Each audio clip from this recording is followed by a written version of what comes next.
You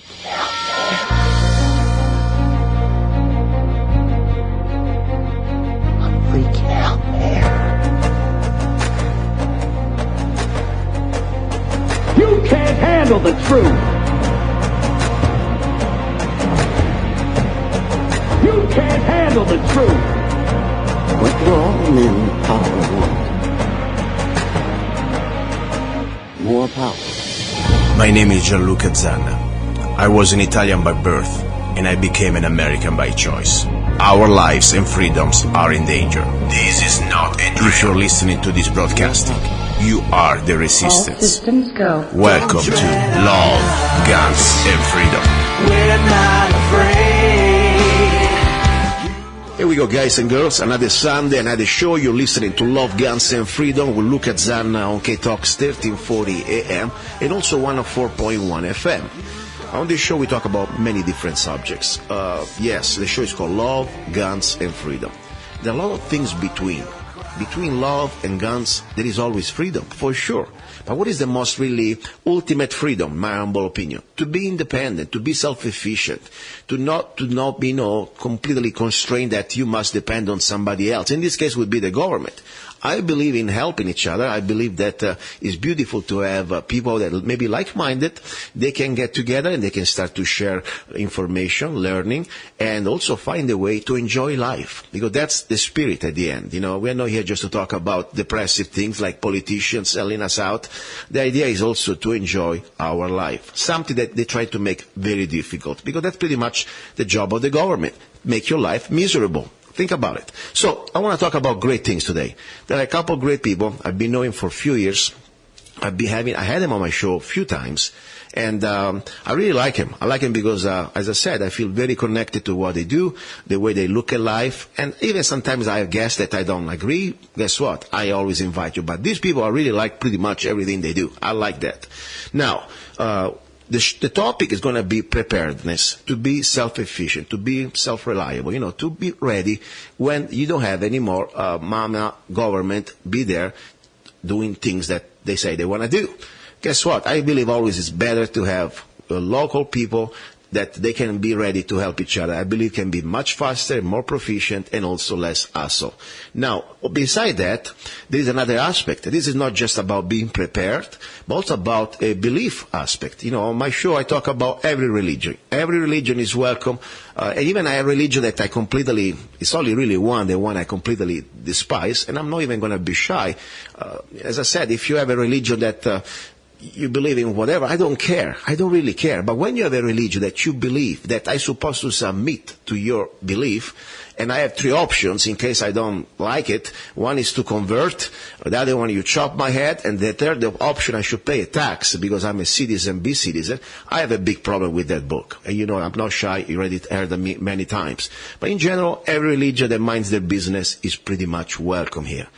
This religion, this belief, for me, not even a religion, the way I look at this, it's a way of life. I like it. I like it. Even, maybe it's something I wasn't born in the part of the world, but I really believe there are a lot of things you may like too when you start to look also the principles. Let's shut me up and let's talk about our guest. The guest, number one, they're going to talk together. One is, let's start with a lady. Her name is Freya. And she's from somewhere on the East Coast. And then we have completely from another part of the United States, in the middle of the ice, Alaska. I guess there is ice, there are ices there. And his name is Chuck. And the group today we want to talk, it's a website, it's a new website about preparedness, but it's also about pagan preparedness. I know there are a lot of people, listeners that are kind of hardcore Christians. Guess what?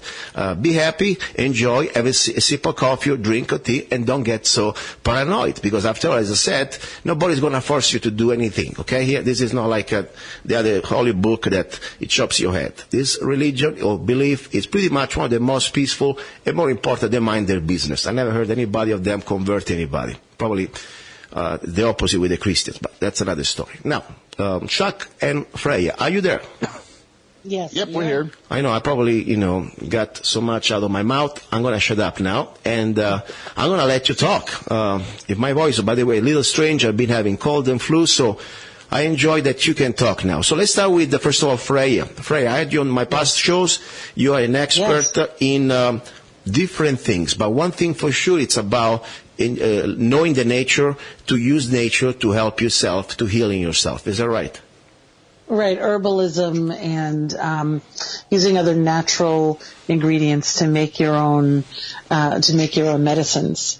Exactly, and I really like that. By the way, also I know you have a book out there. Is that right? Because I think I also bought your book. I bought your book, by the way. I know that for sure. Yeah, well, I have two. I have under my other Freya is a pen name, but under my legal name, you'll find Prepper's Natural Medicine and Prepping for a Pandemic. So, I do try to keep it on less of a doom and gloom kind of approach to it, and far more of a practical, let's take some actionable steps here, because it's one thing that I find a lot in preparedness. I don't care what corner of preparedness you're in. There's that pull towards the looking at the negative all the time, all the things that could go wrong. But I actually find preparedness to be very, very positive. It's these are very good things that you can.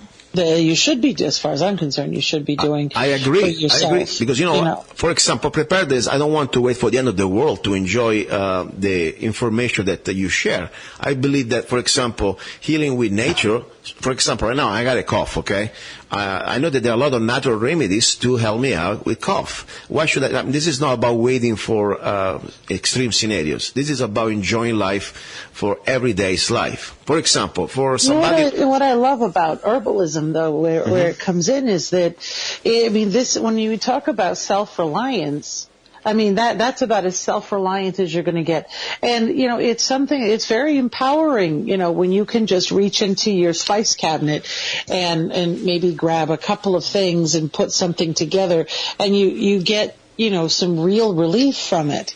Yeah. It's, every herbal course that I teach, people are amazed at what they can do with some very simple ingredients, things that they've been using as food all this time, just tweaked a little bit and just prepared slightly differently. And suddenly, they're experiencing relief from, whether it's a cold or maybe some aches or pains, some creaky joints or whatever. Many of these herbs, you can grow them yourself, so that's even more self-reliance. Absolutely. That's the beautiful thing. You don't even need to buy Or you can go out and wildcraft them if you, do it responsibly. Yeah. But certainly, but you don't have to depend on something like Big Pharma for, all of your needs. Very good. Let's talk about somebody else now that is also trained in a more conventional, let's say, approach, especially the emergency aspect of the approach. Chuck. Chuck has an interesting background. Can you talk a little bit about Chuck, your professional background? Well, professional background, I was a combat medic for very many years. I'm currently a cardiac and electrophysiology technician. I work on the electrical system of the heart, also the plumbing system of the heart. Wow. Excuse me, past EMT. I also run a place, Medic Shack, where I teach people how to use a combination of what Kat teaches combined with modern trauma medicine into a sustainable type of medicine. Wow. Because, like Kat says, Big Pharma, one, isn't always going to be there. Two, if you can find ways around it, you can. And, for some people, poop hits the fan is not, a zombie apocalypse. It's not a nuclear device going off. It's losing their job. Yeah. That's the number one thing that I end up seeing people from is they've lost their job or, something's happened. They can even be bettering themselves, going for a better job, but there's that few months in between before they qualify for health insurance, You never know when you might get stuck or, especially for people who live maybe further away from emergency care, and especially with what Chuck does, being able to respond to, let's say, wounds or whatnot when you don't necessarily live, let's say 10 minutes from, a world-class emergency room or something. And right now, Chuck, you live in a pretty much, wild state of our United States of America. Can we say the place exactly? Alaska, I think. I said that. We're in Alaska. Yeah. Oh, yeah. Up in Alaska. And Alaska is beautiful, but let me tell you, though, you really need to be able to be self-sufficient up here. Yeah. Medicine up in Alaska is not like it is in the lower 48. Yeah. It's a totally different ballgame up here. So being able to have your own back, basically, or be able to help other people is a big thing up here. Yeah. Especially when it comes to first aids immediately. Let's say somebody is bleeding or you have a broken leg and you start to, have a sometimes can take hours in some remote parts of the territory. Days. Days. Yes. So that's the biggest thing up here, believe it or not, is, everybody's fairly well versed in trauma, but it's like your basic health care that you need to stay alive. Like right now, the biggest thing here in Alaska is people are dying because of insulin. Wow. Has gotten so expensive. Wow. And Alaska is one of those states where you cannot get over-the-counter insulin. Wow. So it makes it hard. Well, this is very interesting. As I said, there are ways that we can, let's say, override the big regular Western medicine, and there are some other things I believe that maybe they still, like, for example, for the trauma or surgery, you need a specialist. You need somebody who knows where to put their hands. But I completely believe that, when you start to look at the approach of the Western medicine, it is not to fix the roots of the problem. It's to somehow make you feel better, to patch you up, to remove the symptoms. And I know because when I grew up in Italy, the conventional, let's say the national medicine is, like everywhere else, and they just focus on the symptoms. Then I was lucky enough that I started to cure myself with homeopathy, that they try to approach to find the roots.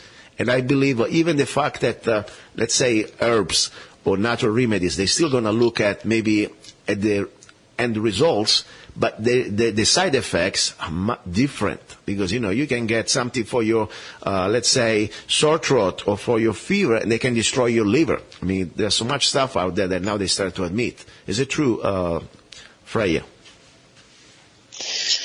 Oh, when you start to look at some of the side effects of some of these medicines, but yet we generally have a system of sick care, which sort of just maintains our level of sickness. And I think type 2 diabetes is like a perfect example of it, where they'll just keep adjusting how much insulin that you keep taking, but they won't necessarily put the greatest focus on changing the diet, or and I do understand that sometimes it's very frustrating where some patients trying to get, they call it patient compliance, trying to get them to follow a diet that would encourage the reversal of type 2 diabetes. And I think pretty much at this point everyone knows that type 2 diabetes is reversible. You can get to a point where your blood sugar is Are you still there? I think we lost her. Chuck, are you there? Yeah, I'm still here. Okay, we lost Kath. Yep. Let me get her back in. Yeah, let me try to call her back. Meanwhile, what I was trying to add, this is very true. I look at the diet. If you drink 6 sodas every day, I'm sure you're going to have the diabetes pretty soon. You don't need to be a genius to understand that. You don't need some sort of a master degree in medicine, okay? And it snuck into everything too. There are foods here that you wouldn't expect there to be sugar in, and it's high fructose corn syrups in everything. I have friends that came over from several different European countries. Some friends from Poland had come over and said when they got here, the only 2 things they could taste were sweet and salt. That's true. Those were the only 2 things they could taste. And we add sugar into foods where you would never expect them to be. So people are really consuming way more than they really even realize that they're getting. It becomes very difficult to break out of the sick care cycle because, lifestyle, diet contributes to these chronic illnesses. And then, we have our healthcare system, which focuses on maintaining a certain level of sickness. And, now what we end up having are type 2 diabetics who don't end up changing the way they eat, and they just take more and more insulin until, guess what happens? Their pancreas can't handle it anymore. Exactly. And then they develop type 1 diabetes along with their type 2 diabetes. Wow. and because now they've become insulin dependent. So, and I mean, that's just one particular example. Before we go ahead, I want to say the most important thing. Two things. First of all, the website. You have a beautiful website, and I was very honored to write a little contribution article, because it's more than just, preparedness with, of course, food, or let's say natural healing and herbs, things like that. Also preparedness when it comes down to preparing your castle to protect yourself, your family from situations that could be really when there is no more law and you live in an anarchy. You need to be prepared. So it's a great website, great idea, and I like the twist also that you gave them to try to approach from an aspect of a certain type of let's say, belief or way of life. Because sometimes I know that there are people that they consider themselves pagans, but they're not even pagans just in the religious aspect. They're more like a lifestyle. So tell me the website, please, exactly how people can find it. Well, it's called paganpreparedness.com. Okay. It's a new website, but it's pretty much reproduced the idea of what you've been doing already for many years, right? It has, except we've taken it to a site. I mean, there are other sites similar to ours. There's a lot. The thing, though, is that I like the website says, it's called Prepping Without the Dogma. Mm-hmm. I've been on a lot of prepping sites over the years, and 99% of the time, well, about 90% of the time, things are great. I mean, you learn a lot, you participate and all that, but then there comes that time when somebody finds out that, wait a minute, he's not Christian. Oh gosh, yeah. Oh, yeah. This is and believe it or not, it's rarer now than it was 10 years ago. But there's still a certain aspect of it. And so there's that's really a lot of that, yeah. And when you go on to prepper groups, you try to network, whether you're on Facebook or whether it's various forums. The predominant, pagan, the prepper population is predominantly Christian.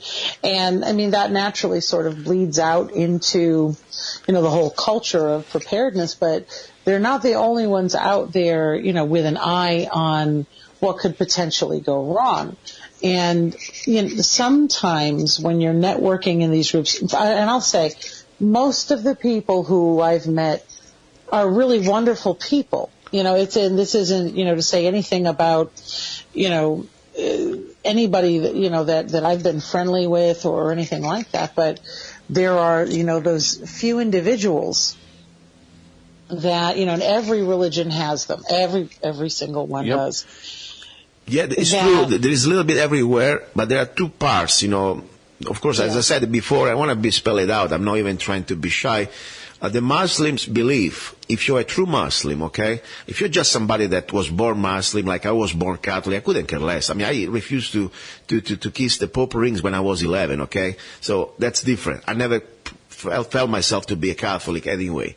But let's say some Muslim, they may be born Muslim, then they don't care. They just live their life, and maybe they find a new faith, whatever. That's another story. But if you call yourself a true Muslim, that you follow the book, and that's pretty much the directions and the following the steps of your prophet, I throw the line, because there is no way we can be compatible, unfortunately. They may even smile at you, but still, I know what you believe, and that's not type of, compatibility. Now, with the Christian world, I tell you, they may not chop your head, but they can bust your balls pretty bad. I got some... Well, I've got some personal stories on that one. I recall I was at Tanglewood, which is a summer home of the Boston Symphony, and they've got a number of programs, high school, college age, and whatnot. And you had to compete to get into these things. And I went there to study with, the Boston Symphony and to, this was a musical experience. That was my first career. Yeah.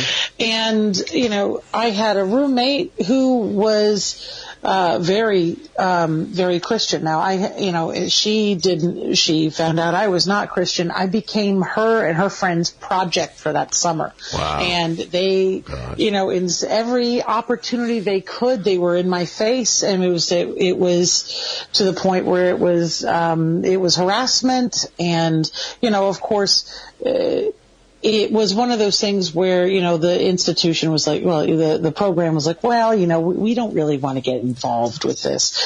But, and after a while, you just kind of learn, when you are a minority religion, that you're going to encounter these people. and they really feel that they have a right to be in your face about it. And sometimes it's just talk, but other times it escalates. I know that there is the nuts. Sometimes it escalates to threats. I agree. This is unbelievable, because I don't talk about my beliefs, and I got kind of my version of things, and still, just because I don't talk about Christ, they say, you are now a devil worshiper. I mean, I got a couple of shows ago, it's almost laughable. But my point is very true. They are the most judgmental people that you can believe it. And, I'm not even studying of the Bible. Even when I was a kid, I read it. But if I remember, Jesus Christ said one time, don't judge others. Don't look at, the log. Don't look at the chip in somebody else's eyes. Look at the log in your eye. Instead, these people, they completely forget what their belief is. And they really got judgmental, number one. Number two, they have a mission that they need to save your soul. And I said, please, if I need some sort of a personal savior, I will find it on the yellow pages. And then, of course, there is also the extreme, as you said, they may get violent. It's true. But thank God, the gods, we don't have anymore what we used to have in Rome 150 years ago. Because people like me or you, we will probably have our head rolling in the middle of Piazza del Popolo. This is the square where they used to chop heads. If you don't like the Pope, if you don't bow down when the Pope carries the cross, you will be at least in jail. Let's start with that. Yeah. So at least the Christianity now, we moved that from there. But, that's the story. Let's talk a little bit about also religion, Chuck. This pagan, explain it to the rest of the world. What exactly mean? Do you do human sacrifices? Do you drink blood? I mean, I'm just kidding. Yes. Yes, no. Yes and no, but no. Pagan, it's a catch-all term. Pagan's a catch-all term. I mean, Hindus are pagans because they have multiple gods. Yeah. It's a catch-all term. It's like Christianity is a catch-all term for people who follow the word of Christ. Pagan is a catch-all term for people who have multiple gods, and there's different... Like the Romans. Different religions inside of it. The Romans were pagans. Yeah, they were. The original Romans, very pagan. I mean, look at the planets in our solar systems are named after Roman gods. Yeah. And the days of the week are named after Norse gods. But, So just to be specific, your group can join anybody that, let's say... Anybody. First, let's say even if some sort of a decent Christian that doesn't want to bust your ass, just say, I want to just learn preparedness. You have no problem with that, right? I mean, you're pretty good at that, Absolutely. I'm sure. So I know Not that. a problem. I like to ask... for anybody. Good. Now, second thing, when come people to say, I am, as you said, I don't know, I'm an Hindu. Or the other one is some other...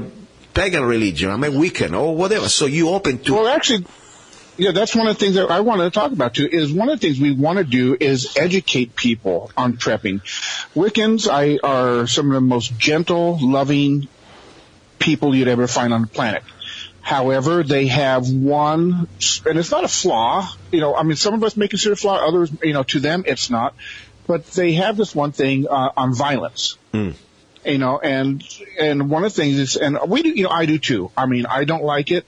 However, I'm pretty good at bringing it if I need to protect something. And like the last series of articles, and in fact, part of the one that you've written that we're going to incorporate in is there's a time for peace, but there's also a time when you have to protect yourself. Yes. And what's one of the things that we want to educate people on is like, yes, Kat's better at it than I am. She's more versed in it than I am, but there's a time when you have to protect yourself. Yeah. Right. So what Chuck and I were talking about earlier was that, we were talking about pagan as sort of a catch-all term. It's an umbrella term, and there's many different types of paganism within that. And Wicca is one of them. It's probably the most common pagan religion within the U.S. Neither Chuck nor I happen to be Wiccan, but that happens to be the number one most populous pagan religion in the U.S. at the time. But anyway, they have in their faith a rule is called the threefold law, and most Wiccans incorporate this into their belief structure. There are some that don't, but most of them do, or they have some variation on it. And basically, it's sort of a sense of what you put out there is going to come back to you, maybe perhaps threefold or like 3 times as strong as you sent it out, or maybe something like that. But it's some concept of what you put out is coming back to you. I see. And so therefore, some people, try to, really take this as far as they possibly can. And I think there's a very noble, desire behind that. It's sort of like, you can do what you want provided that you're not harming other people. I mean, and again, honestly, if you can find fault with that, But when it comes down to self-defense, the self-defense aspect. When it comes to self-defense, here's where it's like, we get into this, you see this argument a lot when we start talking about Second Amendment rights, because, it's violence, but I mean, if you're someone who's defending yourself, you're defending your life. Yeah, I mean, you're defending your family's life, and some people, and I also think some segments of Christianity as well, like in Catholicism is where I see it a lot where I live, where, they are more likely to kind of, try and avoid the whole self-defense thing. They don't want to get involved in the violence. So you can avoid it, that's fine. But there's a point that you cannot avoid it anymore. You have to choose. Right. Or you die, Absolutely. Or you live. And, I know, for example, even the Buddhist religion, they have some sort of aspect they cannot take a life, okay, for what I remember. So that's the way, everybody must understand where they draw their lines. And what I like, I know that, I don't want to guess, I know I follow you on Facebook, you also pretty much more than just say pagan, you are into the Asatru belief. Am I right or wrong? I want to be sure that I Correct. Perfect. Because that's right. I think I just sort of call it heathenry now. See, heathen versus pagan. Now we're looking at words that pagan came from the Latin word paganus, and that is sort of a Southern European catch-all term, whereas heathen was from one of the older Germanic languages, meaning like from the heath. So they both kind of translate to sort of like someone from the countryside, because people from the countryside held on to their older ways or older technology, older clothing styles, older beliefs longer than the city people did, and basically they're kind of calling you a hick, Oh, that's fine with me. I like that. And well, the point is that it's Asatru tends to, I guess, maybe have more of an Icelandic feel to it. I kind of do more of an Anglo-Saxon Germanic thing, but the point is that there's no Asatru Pope. There's no. Actually, there's Hunder. Hunder is the Asatru Pope. Okay, but so let's talk a little bit about this again. There's no central, controlling pagan agency. Exactly. There's no hierarchy there that we're all accountable to, and it's very local. And sometimes, individual groups are where it's at. Your local community is where it's at. Not necessarily. I mean, there are a few national organizations that serve a purpose. I can give a really good example on that. Northern Europe. Okay, Scandinavia, Denmark, Norway, and Sweden, they all have a god called Loki. Mm-hmm. He's kind of the bad guy of it. However, you go to Germany, they don't have Loki. It doesn't even exist, or Anglo-Saxon. Doesn't exist in the Anglo-Saxon thing. But it's the same basic faith, but it's just localized to them. I mean, back then, it would be it's like I say here, if on my old show, Raven Radio, heathenry is local. The way we worshipped in New Mexico is totally different than what they do here in Alaska. I mean, we've had to learn their customs, to be part, we had to assimilate into their home. Instead of trying to force our method of doing things up here, we assimilated into where we're at currently. And it's the same thing with pagan preparedness. Yes, sir. Chuck, because because when you want to be part of a sort of group, or how you call it, there's a specific name. I want to give you the chance. Well, there's kindreds. Yes, there's kindreds. There's halls. Kindreds or groves. Let's say I'm a heathen, okay, and I believe in whatever the gods that I may have, in maybe the most standard way heathen. It's a personal thing at the end. I may go to your, group, and okay, I respect that. I'm not going to impose my stuff. But at the end of the day, what I like of this movement, you can pretty much. I never heard any heathen try to convince you that you gotta do that. Like, for example... No, you won't. Yeah, you won't find that. That's not one thing I like about that is the never being tried to force, and I'm not even talking about forcing with physical, but even just like to convert you or try to say, oh, you got to believe what I do because it's right. You know what? It's maybe, I don't know, maybe I didn't meet as many, but I tell you, that's one thing I like. It's a personal connection. And one thing I like about Heathenism, it's the connection with the nature that sometimes we've been losing the last few hundreds, years or centuries. Is it true that there is a connection with nature when you are here? There is. Oh, yeah, there is. But it's not in the connection like you see with the hyper-environmentalists. No, I know that. We understand it's a give-take relationship. Mm-hmm. Yord is the Earth goddess. Yord, she gives to us, we give back to her. We just don't take, or else she gets mad and bad things happen. Yeah, exactly. It's not, you don't have to... Well, I mean, the other thing...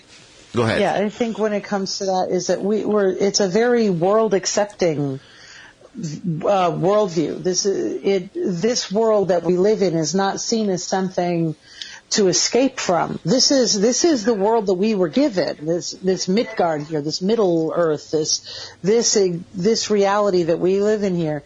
This is what the gods gave to us, and this is where we're not trying to escape it to find, like, for instance, with Christianity, we're trying to. They're trying to get to heaven. That's where they're trying to get to ultimately. This is our thing here. What happens when you die, when your body dies for a heathen? What is the belief? What's after? There are several different things. So if you're a warrior, if you happen to die in battle, there's maybe you go to Valhalla. Maybe that's that. Maybe. Chuck, what is your take on that? What is your take on that, Chuck? Oh my! It just depends. I mean, believe it or not, most people when they die, they go to a place called hell, H-E-L. Yeah. And it's not like the Christian hell where it's a bad place. You're tortured. You're tormented for eternity. Mm-hmm. It's a place to go and wait. Okay. It's just a boring place to go. I mean, one of their gods, when he died, Balder, he got sent to hell. Do you believe in Valhalla? I do, but I have no desire to go there. Yeah, because I don't. And it's sort of preserved. It's sort of reserved for people who die in a very specific way to serve Odin in the afterlife in a very specific way. But like even when we look at other forms of, let's say, heathenry, and certainly Wiccans have a different idea about where they go, and of course there's Celtic reconstruction, and there's many other different types. There are Druid revivalist groups, and they have different ideas about where you go.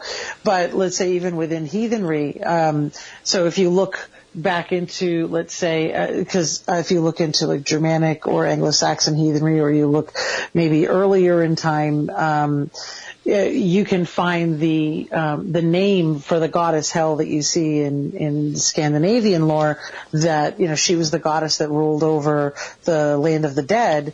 The root of her name comes from, I believe, like to cover. So basically, you went into the mound. So you went into the earth. That's where you stayed, and there was a belief that you stayed in the earth and you stayed here around your family. So depending where you were in these northern European lands, you might have a different idea about where you go. So Chuck, sorry to interrupt you, Freya. I believe I'm going to haunt my family. Let me get Chuck 1 second. Chuck, what is exactly you believe? When, let's say, we will leave our body, first of all, we have a soul. Do you believe in that or no? Or some sort of an essence? An essence. We do. I do. And I also believe, when I die, I'm going to be putting, I'll be part of my family still. I'll be, we call it an ancestors table or wherever, but generally it's a barrow. Okay. It's in the ground where, and then, you take your turn to watch over your family with the rest of your ancestors. So normally when somebody dies, I'm trying to, explain people exactly, so it's different information here, different type of knowledge. When a man or woman dies, there is a funeral. What is your funeral that you do? You are regular digging underground, like the regular Christian way, or you do other things? It depends on the person. It totally depends on the person. Some folks want a full-on funeral with crying and caskets and all that. Me, they can shove what's left of my body after they pull what they can use off it into the oven and scatter me onto the earth. Okay. It also depends a lot on local custom. local laws as well, what you can. Yeah. Because like where I found out where we have our property up north in Maine, you can designate a portion of your property as sort of like your family cemetery, and you can skip the whole embalming thing and go right into the ground. Great. Other places you can't do that. That's true. So you need to get educated on that. And the other thing is that because there are not so many of us, things like that, are not necessarily well known, and there are not that many, community services. Like for instance, if you see a cemetery, you'll often see like there's a Catholic cemetery or there's maybe a Jewish cemetery or something, but you don't typically see many like, there's a Druid cemetery over there, because we're still a fraction of the population and we don't quite have a lot of these things in place. I hope to see that change over time, but it's. Let's say you had to join a regular cemetery. Okay, let's say the ordinances, unfortunately, you cannot have. Maybe some people don't have the land. They live in a city or some sort of urban environment. Right. So let's say you got your little stone or whatever they need to put. What is your symbol would you like to put on the stone? Normally the Jews get the stars, the David star. Christian, they put their cross. What do you put there for you? Well, me, it'd be a Thor's hammer. Okay. Yeah. What about for you, Freya? Well, I mean, a Thor's hammer, I think, would be very appropriate. However, in my particular practice, I would like to see either a spindle or a spinning wheel. I think that would be more appropriate. All right. But for Wiccans, they might want, a 5-pointed star, a pentagram. For Druids, they might have that Awen symbol, those 3 lines that. Staff in 3 lines. Yeah, something like that. No. So I mean, there's a lot of variation. The other thing that I know a lot of people opt for is cremation instead, because of some of the restrictions of various cemeteries, and also the concern of vandalism. Yeah. That's true. And also you can be close to your family, because if you think about it, if you have your altar in your home or wherever they go, they can bring you with you. I think that's a great idea. I like that. Now let's do a little bit of, it's not a game, I'm not trying to put it down, but something like to educate people in a way that I give you a chance, 1 you and 1 Chuck, okay? 1 Freya, 1 Chuck, and we keep going till we somehow the time is over. Let's start to educate a little bit about the different gods that you believe, okay? So, Freya, let's start with the name of your goddess. Freya, who is Freya? And then Chuck is going to go with the god, okay? Briefly, just a couple of words. Freya is the Norse goddess of sorcery, war, and passion. Okay, really good. And by the way, she's also different paintings and different statues. She looks like a very beautiful woman too, a goddess. Yes, very good. She was known as the most beautiful of goddesses, and she taught them magic, and she cried tears of gold in search for her husband. Many people would petition her for matters of love, and she also received half, whereas Odin gets half of the honored dead, on the battlefield, she also gets half of them for her hall. So it's not just Valhalla. You could go to Folkvang and have a very similar afterlife there too. Very good. Chuck, give me 1 god, please. Yes. One of the gods, actually, I want to do, everybody say, I think I'd say Thor, but I want to say Uller, U-L-L-E-R, or U-L-R. Uller, he is the god of the hunt. He is the one that, he and another god, well, I can't talk to, but he's the god of the hunt. He's the one that once he gets on a trail, he always finds his mark. He never misses, his bow always hits the target. Wow. All right. Freya, give me another one, please. Well, we'll go with Freya's brother, Frey. Frey means Lord, and he's associated with wealth and abundance and, a good harvest, as well as love and light beings like elves and such. So he is her twin brother. And, again, so if you were to have need of more abundance and happiness and prosperity in your life, this is who you would be praying to. Very good. Chuck. Oh, another one I want to use. I'll go to. So she went to a god. I go to a goddess. I'll do Skathi. Skathi. She's a war goddess. She's also the goddess of winter and the goddess of skiing. She's also the huntress. You know, when we go hunting, when my kids and I go hunting, we always make an offering to Skathi and Uller for a good hunt. Wow. She is a. She was a great fighter too. I mean, I read a couple of stories. She fought the gods herself, right? Oh yeah, she did. When her father was killed, and she thinks unfairly, she gathered up her own host and she marched on to Asgard, the god's home, the Aesir's home, and she demanded what we call weregild. It's gold, for weight of gold for her father. Wow. And they brought her in, and she demanded her terms, and so she demanded that so you had to make her laugh. And she also demanded that she gets to pick who she gets to marry to the gods. Mm-hmm. So to make her laugh is that they took Loki's testicles and tied him to a goat and smacked the goat around so it would drag him around the yard screaming. And then she sewed his mouth shut, which made her laugh. That made her laugh. It's going to be great, especially for the Christians listeners, guys. Please don't start to send me nasty emails because I cannot take it, okay? Have fun. Enjoy. Have a glass of wine. Nobody's trying to convert you. Go ahead. Please, I really enjoy this. Go ahead. To marry, she wanted him, at this time, Balder hadn't died. She wanted to marry Balder. He was the most beautiful of the gods. So what they did to make it fair is that the gods had to stand behind a sheet, and all she could see was her feet. She had to choose by the feet of the gods. And so what happened, what she ended up doing was she picked Njord, the god of the sea. And so, and the story goes with after she picked him, they had a good marriage for about a year, but it broke apart. And so the way they split up is that during the summer, the 3 months of summer in the north, they would live in the mountains of Norway. And during the winter, the 9 months of winter, they lived by the sea. And so, and it just didn't work out for them, and they ended up getting divorced. Wow. And so she's her own goddess. She has nobody she has to follow, and independent. She's independent and fierce. Yes, she is. You know what I believe, at least it's my personal belief, regardless the people, of course, it's their belief, your belief, and there is also some, in history, when there are legends, there are always something that is also come from true stories. Think about it.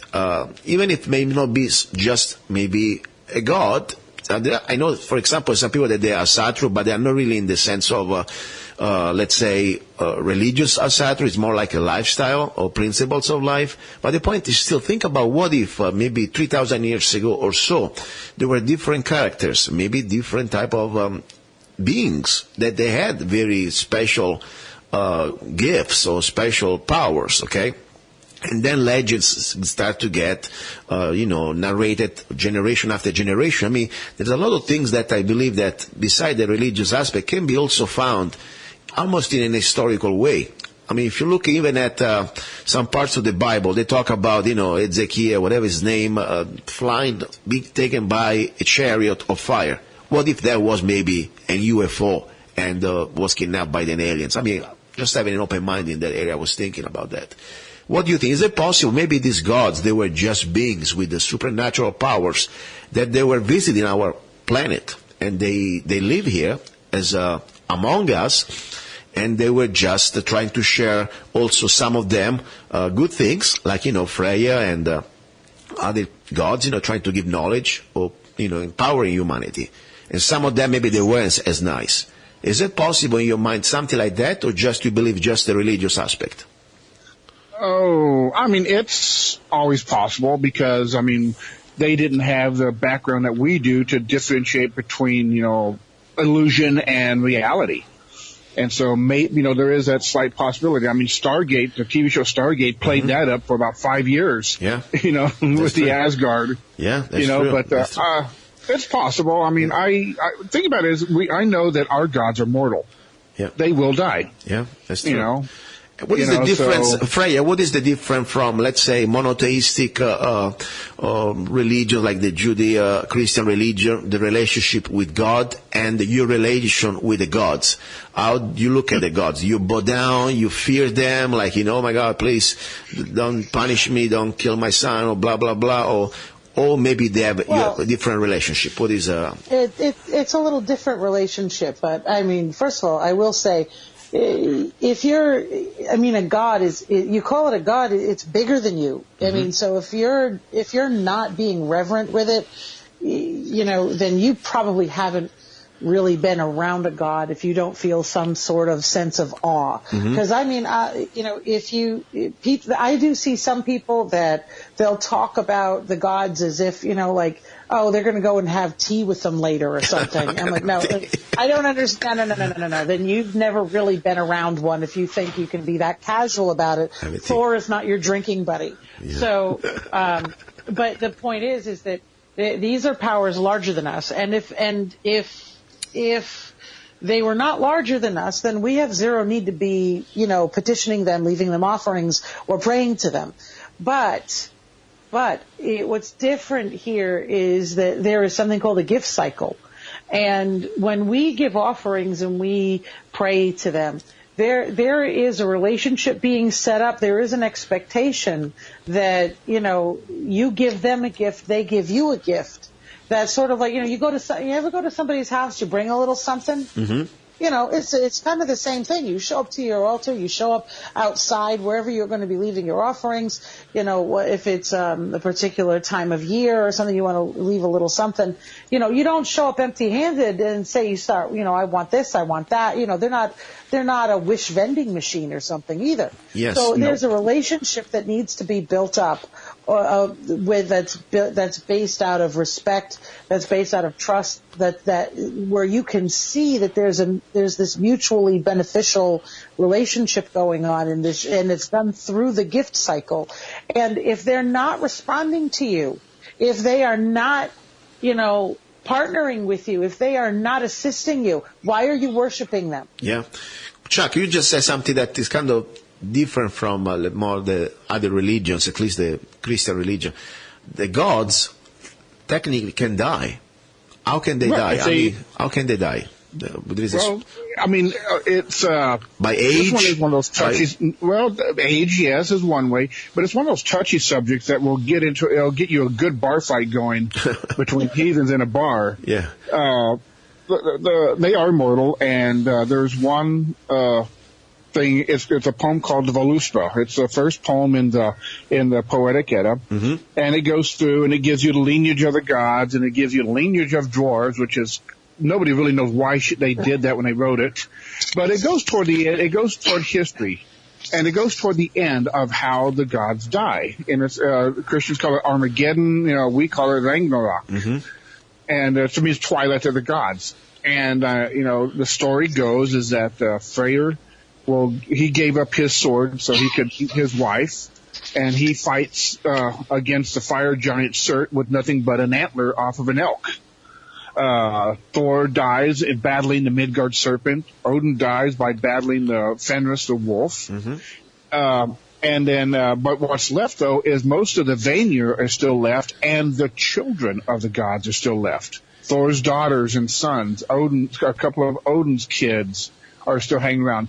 Freya's children are still around, and they start the new world, and they try to do it without the mess ups that their parents did, because we're in Christianity, their God is considered perfect. Well, ours aren't. I see. They have their failures and all that. So there is a humanity, at least in some part of humanity, there is still a trace line. I mean, like a DNA from the gods. Am I right or wrong? Say that again. There is in some part of us, not everyone, but there is a bloodline. Since you said that there were some sons of Odin's out there, that then they somehow, being part of humanity, they maybe mix their blood with humans. There's talk about that. Yes, there is. The people who are kings were claimed to be descended from Odin. But I'm talking about the children of Odin that are listed in the lore and all that. Vali, one of his sons, Vali, who avenges Odin when he dies by killing the wolf Fenris. Hanas, one of Freya's daughters, Magni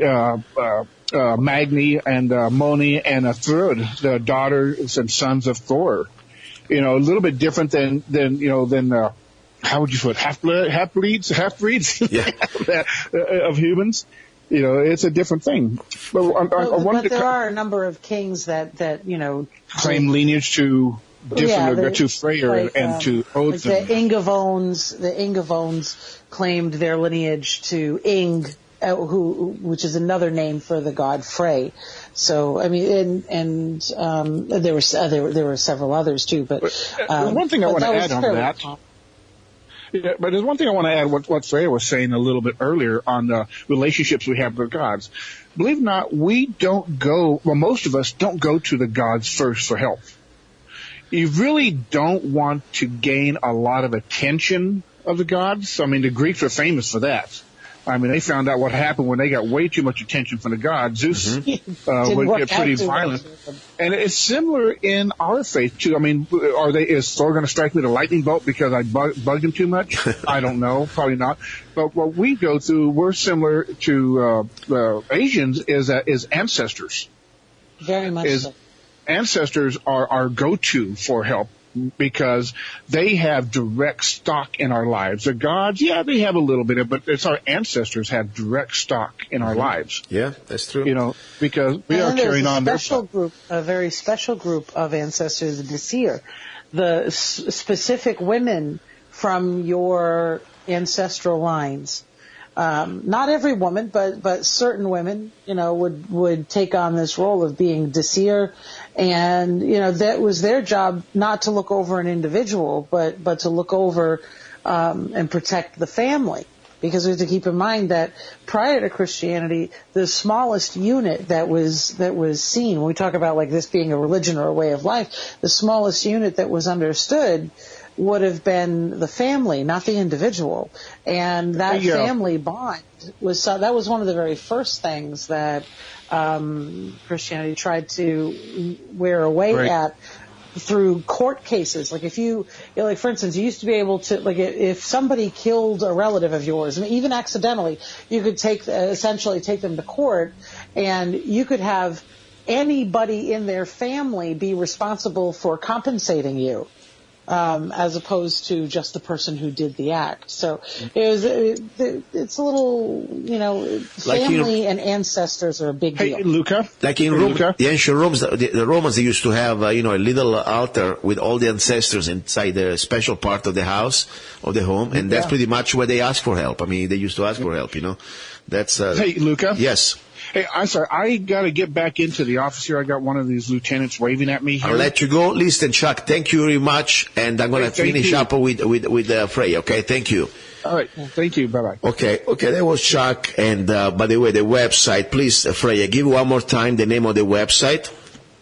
It's paganpreparedness.com. And since you're there, the show, the purpose of the show is to talk about everything we want, and try to talk also about, even if you don't need to believe in paganism or in heathenry, it's just about knowledge. I like to learn about everything. I got books about Hitler. I got books about Marxism. I got books about any subject. And I think it's a beautiful information to have something that normally we don't have a chance even to talk about it. And can you suggest a book, let's say for the average person out there that has no clue about what we're talking here, something that's, okay, I would like to learn a little bit, interesting things, just for the fact of to be, informed about a new topic. What book would you suggest?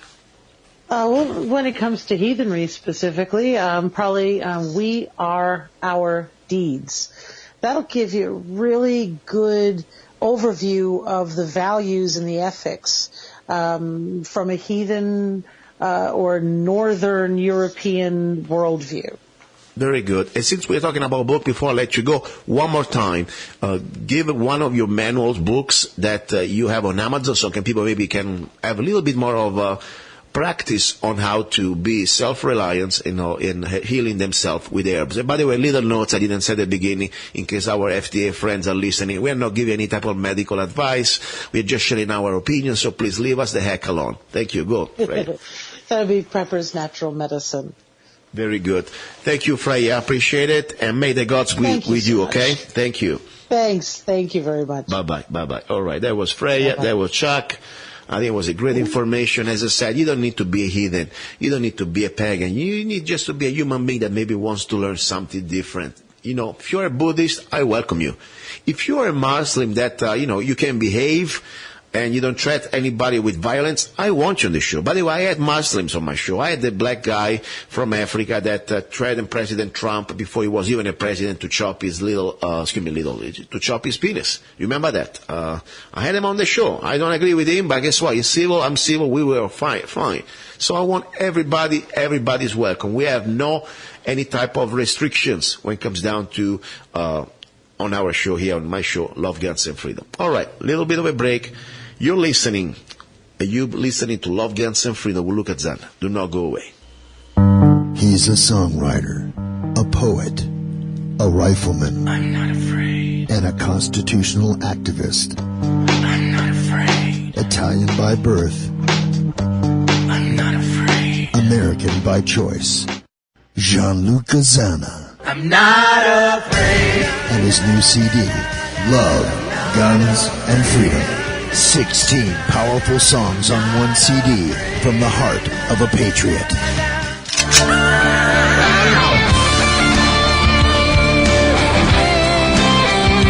For download or to order the CD, go to www.lovegunsfreedom.com. That's www.lovegunsfreedom.com. Lyrics for your mind, music for your heart. Gianluca Zanna's new CD, Love, Guns, and Freedom. Okay. I was going to try to put more information out, but listen to my voice. I'm sick like a stray dog.